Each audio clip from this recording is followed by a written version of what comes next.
So you're going through your day, everything's going well, you're having a lovely day at work or with your partner or whatever the case may be. All of a sudden, it happens. You get some unwanted intrusive thought, maybe about your partner's past, you get some mental movie that you can't seem to shake. You encounter what I call a bump in the road. And these bumps in the road are common among people who are in the advanced stages of overcoming retroactive jealousy. So if you are in the advanced stages of overcoming retroactive jealousy, you've been working for a while, things are starting to improve, this video is for you. And in today's video, I'm going to talk about how to handle what I call these bumps in the road. My name is Zachary Stockill from retroactivejealousy.com, and since 2013, I've been helping men and women from all over the world overcome retroactive jealousy, overcome obsessive jealousy, and often save their relationships. And today, I am very excited and proud to announce the launch of my newest project, Beyond Retroactive Jealousy, More Guided Meditations. This is an all-new, completely new, downloadable audio series that I recorded a few months ago actually, containing a series of guided meditations designed specifically for retroactive jealousy sufferers who are in the advanced stages of their recovery. This series is the sequel to the other guided meditation series I released earlier this year called Overcoming Retroactive Jealousy.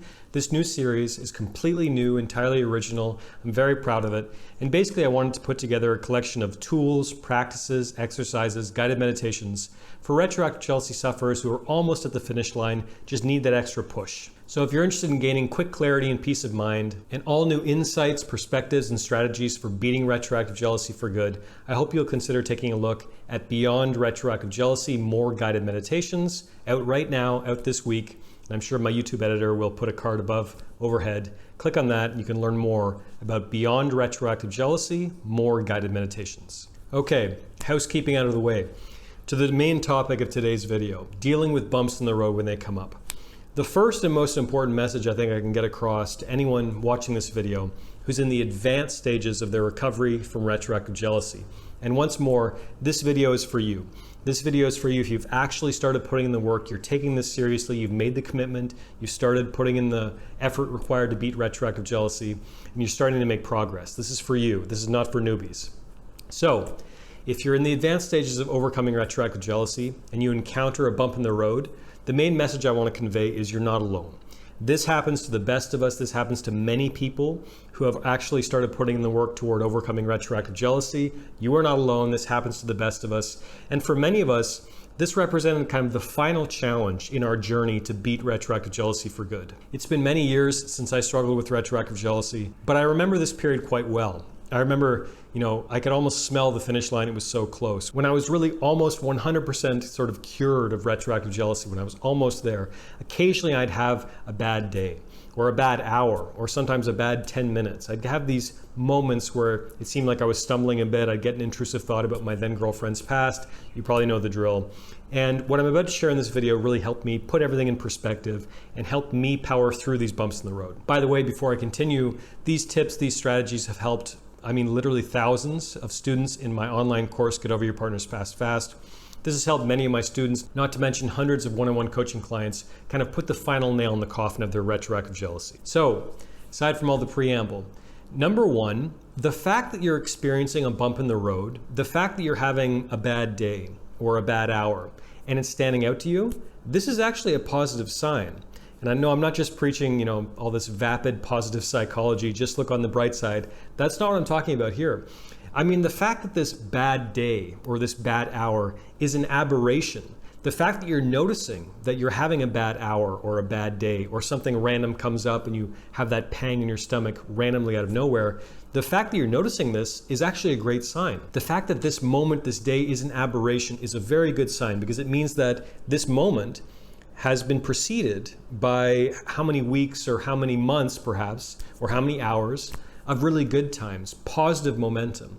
Retroactive jealousy is in the rearview mirror, not something you have to worry about anymore. You're feeling good, you're feeling peaceful. Hopefully you're starting to repair your relationship with your spouse. Hopefully you're getting a handle on your brain and all of a sudden the intrusive thoughts and mental movies aren't the concern that they once are. In other words, things have been feeling really good, and that's the only reason really you're realizing that you're having a challenging day or an afternoon or whatever the case may be. So congratulate yourself. The fact that you're having this bad time is actually a good sign. The fact that you're having this good time hopefully will help you realize all the progress you've been making already. And the fact that you're having a bad day or a bad hour or whatever with retroactive jealousy is not the end of the world. This does not negate all of the progress you've made over the preceding days, weeks, months, whatever the case may be. This is not, to suggest that that's all for naught and doesn't matter and it's not important because all of a sudden you're having a bad hour or a bad day. The most important thing for you to realize is that you've made a hell of a lot of progress, and that's a really, really good thing. Give yourself a pat on the back. That's fantastic. All it's going to take is a few more tweaks and a little more dedication moving forward, and I'm sure you can beat retroactive jealousy for good. So ask yourself, in the midst of this bump in the road, in the midst of this little bump along the path to beating retroactive jealousy for good, ask yourself, what has been working?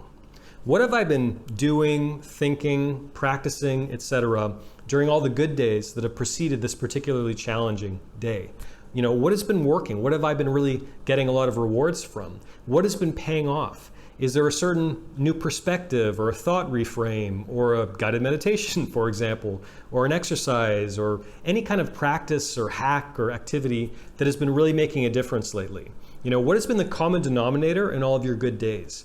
And if you are honest with yourself and you really look back with a fine-tooth comb and really try to get a handle on what has been helping, what has been working, pretty soon this should become obvious. Maybe you had a certain perspective or a certain reframe that was really making a difference and making you feel calm and helping you gain peace of mind. Maybe one of my guided meditations really hit the spot, as some of you have been kind enough to tell me.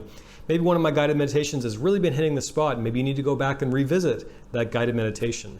Maybe there's a certain lecture in my online course, Get Over Your Partner's Past Fast, again, that really hit the spot, that is really making a big difference. It might be time to go back and revisit that. Maybe there's a certain, song you listen to every day that just bumps you up and puts you in a good mood. Maybe there's a particular YouTube channel that you really get a lot of value from. Maybe there's a particular physical activity you've been engaging in most days that really seem to sort of start your day in a good note. Maybe you take a morning jog or you have a 5-minute silent meditation. Whatever it is, everyone's different, but I would guarantee that something you're doing is making a big difference. It might be worthwhile to really get clear about that and rededicate yourself to this exercise, perspective, practice, whatever the case may be. If you're having a bump in the road, I'd also encourage you to get creative about changing your physical state, because changing your physical state will absolutely impact your mental state. So by changing your physical state, I literally just mean doing something with your body that makes you feel good.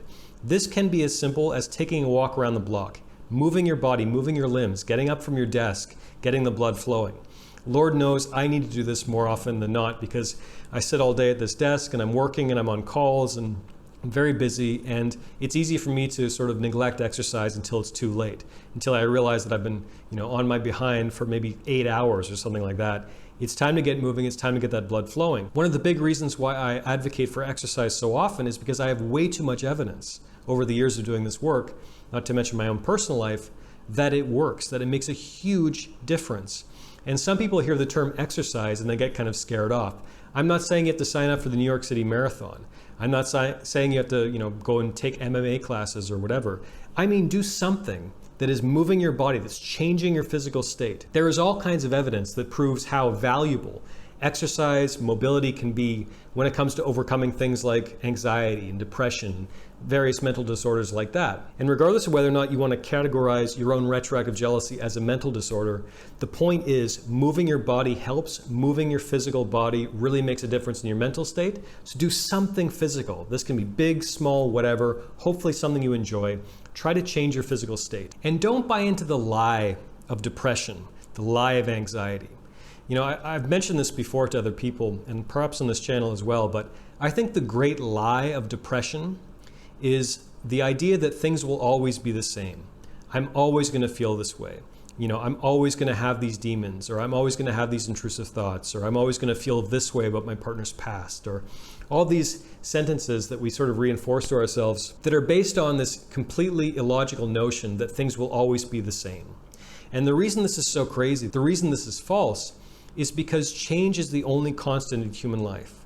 However you're feeling right now, however low you're feeling, however challenging, this particular day, or maybe this particular hour is, you will not feel this way forever. This will pass. All things must pass. You will not feel this way forever. And if you can get creative about changing up your routine, doing something physical, recommitting to a practice or exercise before that you found helpful, if you can commit to changing, being aware of your options, Being aware of the fact that you have options in any moment to change your mental state, to change your physical state. Not submitting to the darkness, not submitting to the faulty notion that you're always going to feel this way. Maintain positivity, maintain optimism, maintain awareness of your options, and I'm sure that you're going to power through this bump in the road just like the rest of us do. One day soon you'll realize these bumps in the road are a thing of the past. Retroactive jealousy is in the rear view mirror permanently. You don't have to worry about them anymore. Power through this bump in the road, and sooner or later the road will become much, much smoother as it was before. Thanks for watching, thanks for listening, thanks for hearing me out. If you got anything out of this video, please take a minute to let me know by clicking the like button below, making sure you're subscribed to my channel, hit the notification bell to be notified of new videos when they come out. Thanks again, and I'll talk to you again very soon.